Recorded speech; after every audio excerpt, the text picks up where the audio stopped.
enormous amount of climate anxiety, and I imagine that many of you identify like that. A regular person with a lot of climate anxiety.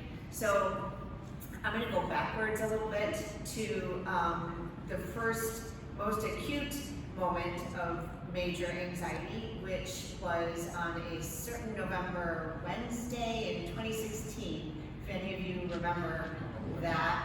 But that was the first time that I sort of retreated to my bathtub and decided not to come back out for a period of time. And it was right around that time that I also, doom scrolling through social media, found a young woman named Katie Fahey, who some of you may recognize that name, who took her anxiety at the time, went onto social media and decided, I want to end gerrymandering in Michigan.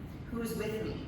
I saw that post, the way posts go. She had never done anything political or community organizing in the past, neither had I. I jumped in right away. So that became Voters Not Politicians. It was a ballot initiative that changed the state constitution and un-gerrymandered our state. How many of you were somewhat involved in that, or signed a petition? Look at C. Yeah, right. This movement spawned activists. It showed us what was possible. We're just regular people. There was no organization. There was no particular skill set. It was just people who were really, really passionate about doing something greater than they could do by themselves. So I got bit by the bug of making a difference. Right about the time that successful ballot initiative passed, I thought, well, I'm going to take a break now. I worked 20 hours a week for 2 years on that. And right as I was wanting to take a break, the IPCC report came out that once again highlighted what we all knew, but in a really urgent and compelling way, what was happening with our climate. I realized I couldn't really take a break. I couldn't look at my children and breathe simultaneously. Those two things were incongruous. I couldn't do it. I could see them losing their innocence of understanding what was going on as they learned about environmental science in high school. And being a mom, as many of us are parents, I think, I just said, don't worry, kid, I'm on it. Super mom, I'm gonna take care of that whole climate change thing. So you guys just be children. And that's what motivated my next kind of segment. So I started looking around and saying, well, what can I do? You know, I already don't eat a lot of meat, and it just felt so inadequate to just address my own little climate footprint. It was necessary, but not by any stretch adequate. So I started doing things. I joined an organization here, and I, did some talks there, and I wasn't sure where I would land. At the same time, I was getting rooftop solar on my own house.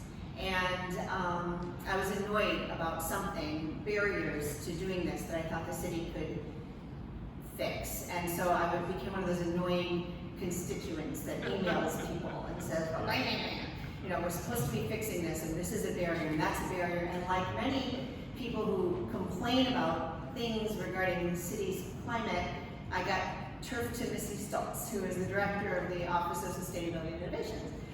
And Missy took a look at me and said, why don't you be part of the solution? And sort of gave me an idea, which was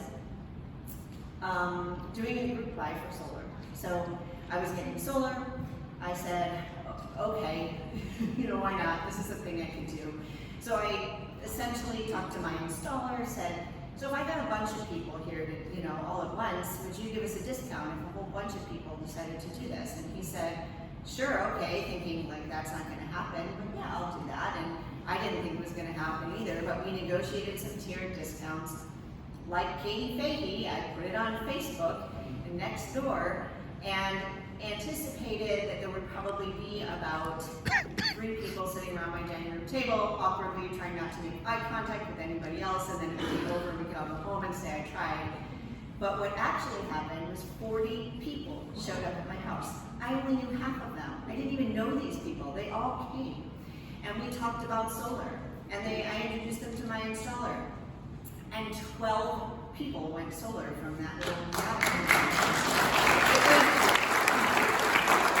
I didn't feel like I had done much. All I had done was stepped out and tried to ripple my little action into a bigger action. And I didn't know quite how significant that was, but Missy did. She told me that we only used to get 20 solar installations a year in Ann Arbor, and that one gathering got 12. So she's like, do you want to keep doing this? And I was like, oh, okay. And so I kept doing it, and I sort of organized another group, and another group, and another group. And then I got a job working for her, or she started paying me because I was doing it 20 hours a week, and then I just said, there's more I want to do. When I was in these solarized groups, I'm teaching people about the grid and their electricity and what it means to burn fossil fuels in your home and what is electrification and what's a rim joist, and I was getting really excited about this stuff. And so now I'm working there full time. This is all I do is run sort of our energy programs. But the big picture of it is that, and the thing that I want you to sort of leave with, the passion is that this is much better than Zoloft. This is addressing my climate anxiety. I am just a person with somewhat of a science background who can teach and educate and organize things and do sort of project management and program management, and I'm a quick study. And, oh, see, there's my, I'm gonna stop myself. and what keeps me going, what keeps me getting up and able to continue to do this work is the fact that one thing that I'm doing can ripple.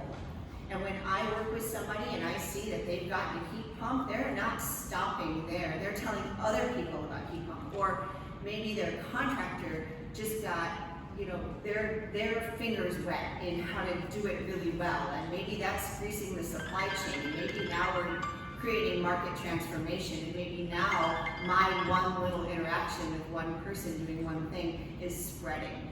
So I guess I would leave you with, it doesn't matter what you do.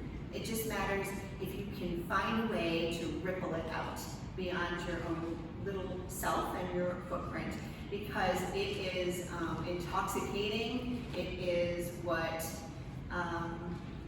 all of us have the capability of doing, and it is, again, better than pharmaceuticals, I think. So thank you for having me. I am around today and would love to talk to anybody about the work that the city is doing, and 820. Very, very proud of an amazing team that we've amassed, and all of your support politically, at the voting booth, from your pockets, passing climate villages that put your money where your mouth is. We are doing this work locally because of you, and thank you so much.